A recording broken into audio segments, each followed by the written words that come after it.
A common question I get when women learn that I am a hormone coach is this a sign of perimenopause? Just this is, fill in the blank. There are so many symptoms, and perimenopause is so elusive that oftentimes the beginning of the process to menopause is easier to see in the rearview mirror. And so once you have entered perimenopause, it's real easy to kind of look back and go, oh, this probably started here. And that's because, we're busy, we're doing all this stuff, and it's not your main focus. And often, myself included, we don't really understand our cycle and the phases of the cycle and what your hormones are doing at different times and what hormones you have. Um, and that's a subject for another video. What I want to do here is talk about the common symptoms of perimenopause, and some of them are not common. I mean, you got your big hitters, the ones that everyone knows. You got your hot flashes, mood swings, insomnia. So, but that's not everyone is sleepy and angry and hot and sweaty. So myself included, I can count on both hands the number of hot flashes I've had over the last 2 decades. So that's just not my symptom. My symptoms are other things, and they're just, one symptom isn't worse than another. There is no badge of honor for symptoms. I don't know if that makes sense, but I wanted to go ahead and just kind of go over everything there is, because you might be one of those women that's asking, oh, is blank a sign of perimenopause? Maybe I'm experiencing this. So, one of the first things you'll probably notice in your perimenopause experience, and it can start as early as age 35, is changes to your period pattern. So, you might notice that your actual flow is decreased or increased. You might have a heavier flow than you used to. It might be lighter, it might be shorter in duration. Now, a caveat here, I want to just say, if you have heard the term or you're experiencing the term murder scene period, it's pretty self-explanatory. It's very descriptive. You're bleeding a lot. There, you might be going through like maybe a tampon an hour. I've heard women say that I'm using a super tampon every hour and it's still not enough. If it's interrupting your quality of life, if you're having pain with it, if you're having weakness with it, if you can't live your daily regular life, then you need to see a doctor. It could be a sign of fibroids. It could be a sign of a uterine problem with the lining. There are so many different things it could be an indication of. And that's another example of how the perimenopause is so elusive, because the symptoms that you're having might be something else. I mean, there's so many different things it could be. See a doctor, demand that they listen to your symptoms. Now, on the other side, your period might be getting lighter and shorter in duration. Say it's gone from 5 to 6 days to 3 or 4 days. Maybe you have a heavy day and then the rest of them are really light. Maybe you spot a little bit more than you did at the end of a period. And so the period itself might be changing, as is the cycle. Now, the cycle is your 28 to 32 days hormone dance goes on, and your hormonal milieu changes throughout that. Now, what can be happening is it might get longer and it might get shorter. That's what I call the accordion effect of the cycle. Generally speaking, you're going to accordion more in the first half of your cycle before you ovulate. And then the second half is often general 2 weeks, like it is before you started perimenopause. And something that you might also notice is that your PMS might increase in maybe not necessarily duration, although I can say mine did, but definitely in intensity. And you might also notice these perimenopause symptoms increase in intensity before you have a period as well. So that's your very first thing, the changes in your period pattern and your cycle pattern. Then I want to talk about the mental health symptoms of the perimenopause. Now, there are estrogen receptors on every single organ and tissue and center of your body, including your brain. So, mental health changes are common as estrogen declines because there just isn't enough estrogen to light up those receptors. So, things you need to kind of take note of is unusual anxiety. If you've never had it before, or if it's worse or it's more intense, that is possibly a sign of perimenopause. Or mood swings or mood changes. And it doesn't necessarily mean that you're happy one minute and angry the next. It might not be that volatile in the shifts. It might be just that suddenly you're irritated all the time, or you're more angry, or you're just flat. And it's not necessarily depression.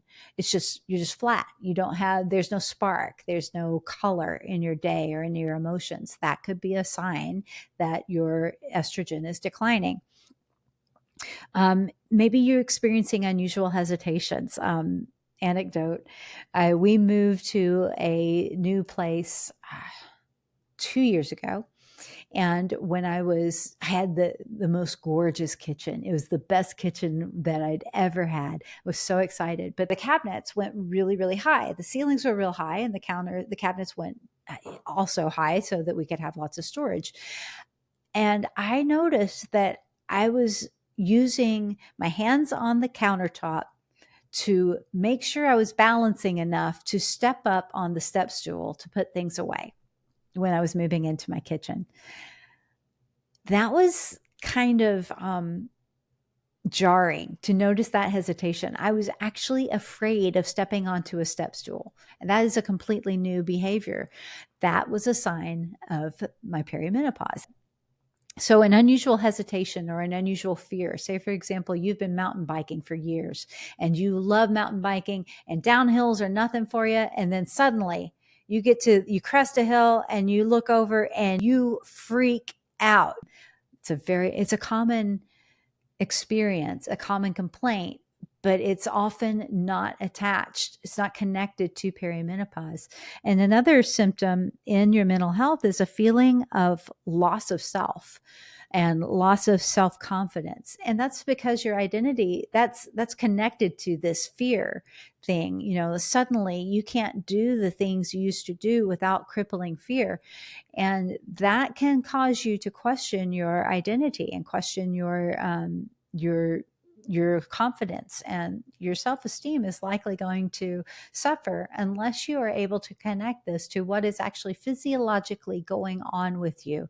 There is a reason that you're experiencing this, and that may make it easier for you to overcome those things, those hesitations and those fears.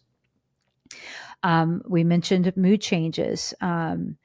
There is also, as well as in anxiety, there is also an element of depression. I noticed in myself that I'm much more prone to depression, and it's harder to get under control, particularly during the PMS times, even though my PMS is, spread out more than it used to be because my cycles are longer.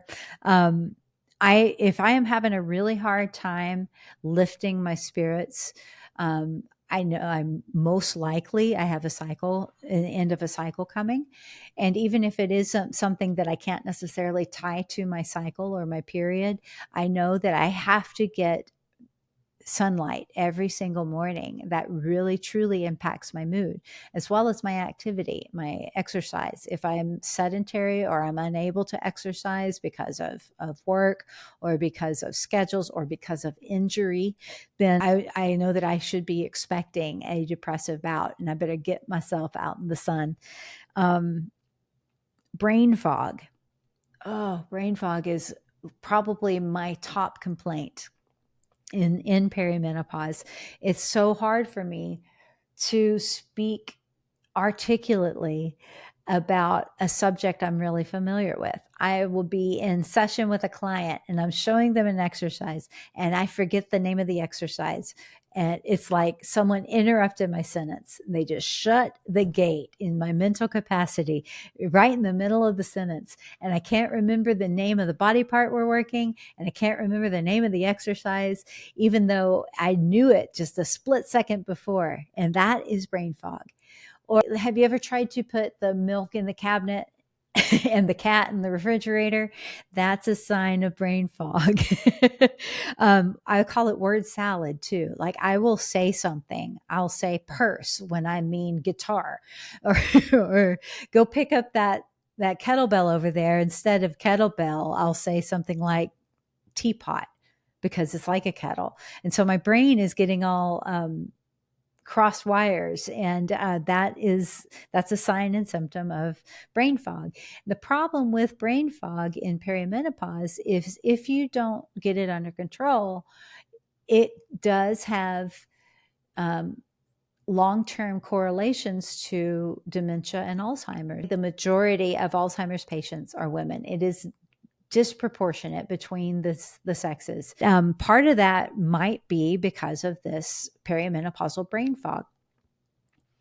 Headaches or migraines, or if you have never had them before and you're starting to experience them, or if they're increasing in frequency and duration and intensity, that could be related to the perimenopausal shift. There are other things, I'm sure. One thing that I've noticed with myself is I am less resilient to stress, meaning that I have a harder time coping with just daily life stressors. And if I start feeling that happening, I know that it's time that I need to take a break. I need to take some time to meditate or to take care of myself, pay extra attention to my self-care, so that and also make sure that I'm getting good sleep and I'm protecting the time around my sleep, the time around bedtime for my rituals. And if I don't do that, then I will crumble under just the day-to-day of things that used to be no problem for me. And if you're experiencing any of those things, this is an indicator that you need to pay attention to your self-care. And we'll talk about how to manage these symptoms as we go in the program. Okay, our next area of symptoms is going to be in sleep and vasomotor symptoms. And that the reason I am ordering it like that is because oftentimes these mental health symptoms can be related to your sleep hygiene. If you're having disrupted sleep, and oftentimes you're probably waking up anywhere between 8 and 10 and 15 times a night without even realizing you're waking up, because you're not waking up quite enough, but it's just enough to interrupt that sleep and interrupt a good sleep cycle.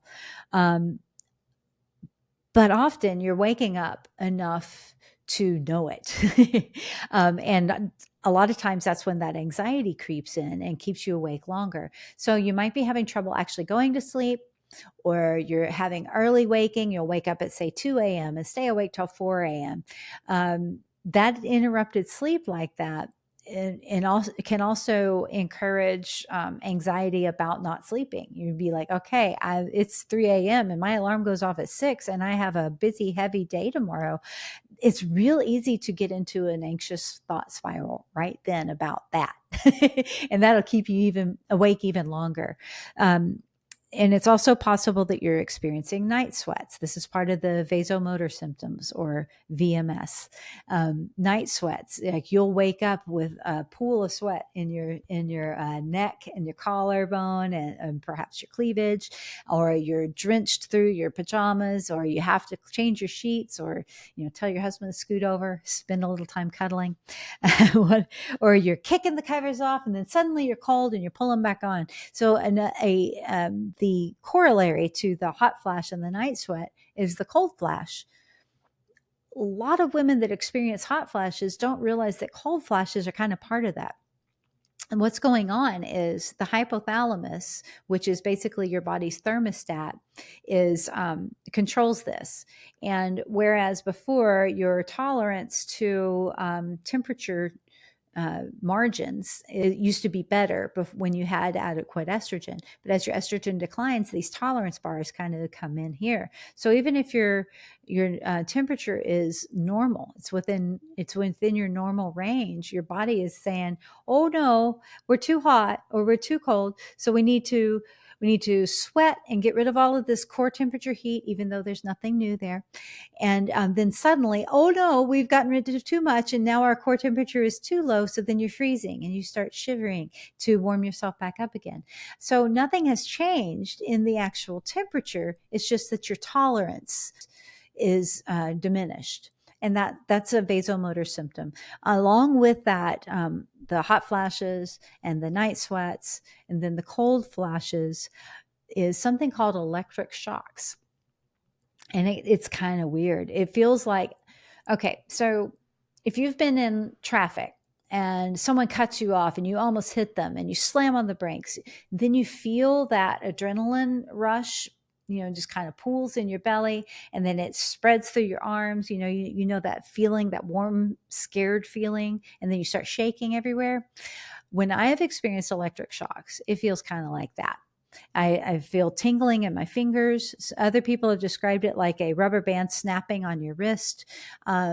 It's weird, and it's so strange, so different from anything you've experienced. And it's probably different from anything you've heard about, but it is part of the vasomotor symptoms of perimenopause, and it's caused by this estrogen flux. I put that with sleep, with insomnia and early waking and disrupted sleep, is because they tend to cause those things, and also they can be related to them. My theory is that if you can get your sleep under control, you're going to go a long way in controlling and mitigating some of these symptoms, including the vasomotor symptoms. So even if you don't know that you're having disrupted sleep, but you're having hot flashes, you might be able to put those things together. That's why we track our sleep. Okay, so in addition to the vasomotor symptoms, there is also a real temperature tolerance change. Women in this stage of life have a harder time regulating their temperature, especially in heat. You may have noticed that it's harder for you to exercise in the heat than it used to be. And this is why. You probably also notice that you are more easily winded during exercise, and maybe you have a diminished cardio capacity. And a lot of that has to do with perhaps a change in your mineral balance in your blood. So that's why part of why it's so important to get a full checkup every year, including not just your hormone levels, but your iron, your ferritin, your zinc, all of the minerals. You need to get those checked as well. Additionally, it's important to make sure that you're drinking enough water, but also paying attention to the electrolyte balance aspect of hydration. It is possible to drink too much water and dilute your electrolytes, which can lead to other problems. Let's talk about different tissue changes, skin changes. Estrogen definitely changes your skin. Or lack of estrogen changes the plumpness of your skin. Your skin dries out a little bit. All of the things start happening.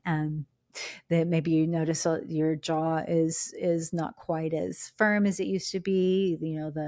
The 11, the wrinkles on the forehead. This has a lot to do with the way your skin uses estrogen, and whenever you don't have as much, you're going to start showing the signs of aging. Skin dryness, including vaginal tissue, is caused by estrogen decline. The itchiness, if you start itching, it could be a sensitivity to your environment, and that's another symptom. It could be a food sensitivity, but it could also just be this lack of estrogen. It causes that skin itchiness. So if you are paying extra attention to your moisturizing routine, I know that I need to use almond oil, my skin, or rose oil. My skin works better with oil than it does with lotion. A lotion just tends to coat. Oil actually penetrates. But I've always had a tendency to dry skin, so it's even drier now. You might also notice some scaly, patchy sections. There was a time that for months at a time, I would just have this what felt like a leather lizard neck. It was the weirdest thing, but it would also itch and it would get irritated and it would turn red. And then the texture was completely different. Just right here. Weird. You might notice skin redness that's different. You might notice the opposite. You might not get dry. You might get extra oily. You might start having adult onset acne in all kinds of places, not just on your face. Just like when you entered puberty, if you had acne during that time, you had skin changes during that time, the perimenopause is called the second puberty or reverse puberty. So your body is going through some of the same intensity of changes as it did when you went into puberty. So you might have some of those symptoms or those signs of it again. If you have battled with eczema or psoriasis, it may actually get worse.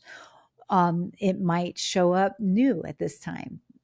If you have unexplained irritations or new allergies in your skin or in ears, nose, and throat, any of those things, any itching or inflammation in any of those tissues, it can be blamed on this transition. Along with vaginal dryness, you might be experiencing recurring UTIs or cystitis. That is also a sign or a symptom. The joint pain that comes along with menopause, that is one of the things that I struggle with. My joint pain is crazy. Like I'll have pain in my rib cage. Who has pain in their rib cage? And that is also a sign and symptom. You might not have pain, but you have stiffness. You might notice muscle tension. You might notice that you don't heal. Things that you didn't actually acutely injure are injured suddenly because you're not healing as well. And that's because of the way your body uses estrogen to manage your tissues. You're having to adjust now. Supporting tissues in the core, in the pelvic floor, those things might weaken unless you pay extra close attention to them. You might notice that part of the UTIs and the vaginal dryness is leading to what they call atrophy. So it is very important to pay attention to your pelvic floor health. And if you had a baby before the year 2000, I'm betting that you have trouble with pelvic floor health. This just wasn't talked about back then, and there was no pelvic floor therapy to recover from pregnancies and deliveries. I know from personal experience that there it just wasn't dealt with. I went back to the gym after my second son was born. I was so humiliated because the trainer, who knew nothing about training a postpartum client, because no one did back then. My youngest just turned 24 this year. Anyway, he put me on a decline bench to do decline sit-ups. I am 8 weeks out from delivering a 9-pound baby, and he puts me on a decline bench to do sit-ups. And I peed on that bench. It just came right out. And I got up. I interrupted the set. I didn't finish them. I'm a people pleaser, and I wanted to do what he told me to do. But I couldn't because it wasn't just a little wet. I didn't just wet my underwear a little bit. I peed, and I got up and I said, I have to go to the bathroom. And I know that there was a puddle and it dripped off of that because it was a decline bench. Humiliating. And I still have flashbacks when I try to do decline sit-ups. So if you have experienced that, you probably have pelvic floor issues, and it is important to talk to a good pelvic floor physical therapist to get that taken care of. You might notice that your feet are changing. Your arches might be falling. All of this can be directly related to the changes in your estrogen. I have heard a massage therapist talk about how massage therapy is different for women in the menopause transition. If you find someone that is experienced working with women in this transition to do your tissue work and your body work, then they're going to use a different method because your muscles feel different. There's a lot of tension there that you can feel, but it's also palpable to an experienced body worker, and they'll be able to use good techniques to help you better relax and to work on your soft tissue. Also, hair thinning and nail thinning, it happens. If you are experiencing hair thinning, there are some things you can do for that directly contribute to that. You can take an extra supplement to take care of your hair and your nails. You might also want to look to your diet. You might just not be eating enough, and it very well may be this estrogen transition. Some of these things can be stopped and changed or mitigated by hormone replacement therapy. So talk to your doctor. If that's something that you are open to doing, there is no reason to suffer. You can get a good hormone replacement therapy, and it can help you out a lot in all those areas. Something that you have figured, if you're having vaginal dryness, or if you have a low mood, you are likely experiencing a decrease in libido. Shouldn't be surprising. But at the same time, if you were in a committed relationship, you made a pact, you made an agreement with your partner that you would be their one and only, that you would be monogamous. And with that, you need to make sure that you are going to be there and committed to taking care of their needs. And that goes both ways. All right. I'm not saying that you just roll over and take it. That shouldn't be the case. You should, if you are in a good, loving relationship, you kind of have a responsibility to take care of this. So if you have a low libido that is just not responding to anything, I've heard experts talk about keeping the pilot light lit.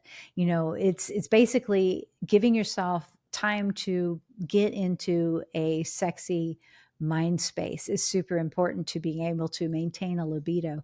A lot of women don't really think about it. They don't really want it, but as soon as the party starts, they're there for it. So if that's the case for you, then the problem is probably mental. It's probably between your ears, and you just need to give yourself time to think about it and get into a good, sexy headspace. If the problem is pain because of the vaginal dryness, then there are lubricants, there are moisturizers, there is hormone therapy. Those are things that you really need to explore. Okay. You might notice new food sensitivities or intolerance. You might notice GI changes. You might notice that things that you could eat without problems before are causing bloating or constipation. You might notice that you're getting bloated just for no reason whatsoever. This probably has to do with estrogen. You might have an increased sensitivity to chemicals and scents, like that candle that you used to love might really make you nauseous. I've noticed that I can't use Windex anymore without choking. Weird stuff. But if you're having trouble with this kind of stuff, it might be worth investigating going to a chemical-free household, just because suddenly your skin no longer tolerates working with these things, or you can't tolerate the fragrance of that. If that is your problem, then go ahead and look at doing that. It can be an expense. But as you're replacing those things, replace them with something more natural, something like Windex. You can replace it with vinegar. You can make your own cleaning solutions. And I'm not an expert in this. I'm just throwing stuff out here. I'm just spitballing. But if you are having a problem with this, try to address it just by replacing things with unscented things or with less chemical load. Other things that might be very obscure for menopause: tinnitus. Have you had a buzzing or ringing that's new in your ears?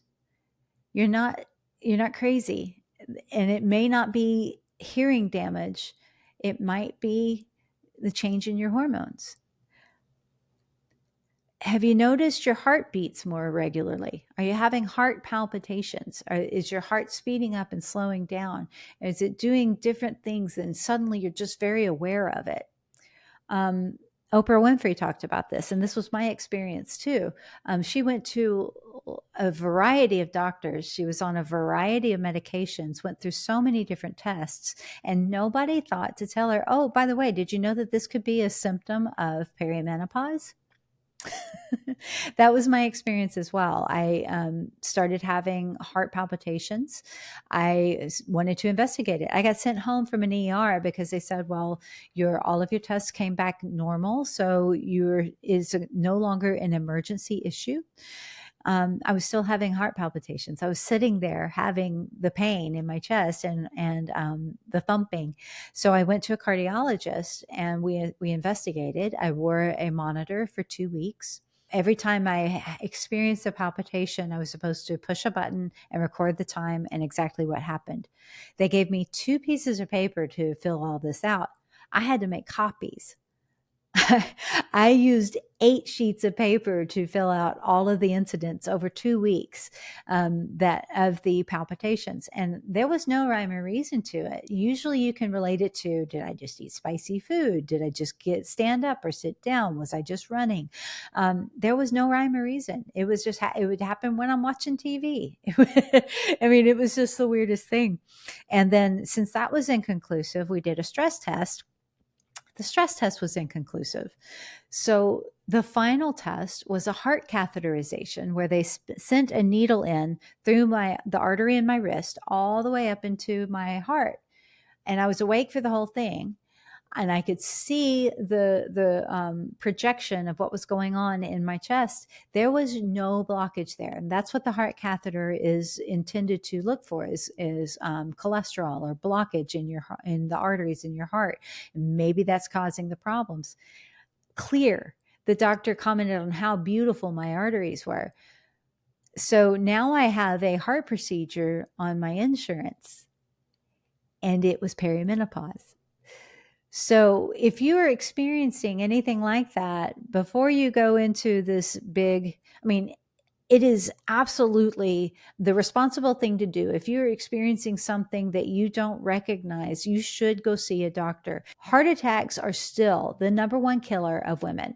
So take it seriously. But recognize, if there is no clinical impetus for the heart palpitations you're having, it is likely a sign of perimenopause. My experience was when I got off of hormone therapy, and this is a strange story. This isn't everyone's experience. My experience was when I got off of hormone therapy, it stopped. Now, about a year later, I went back on hormone therapy because of other symptoms that it was controlling. But my heart palpitations have calmed down. And also, when they do happen now, they do occasionally, I know what they are and I'm not as worried. So there's a level of anxiety that's involved with that too.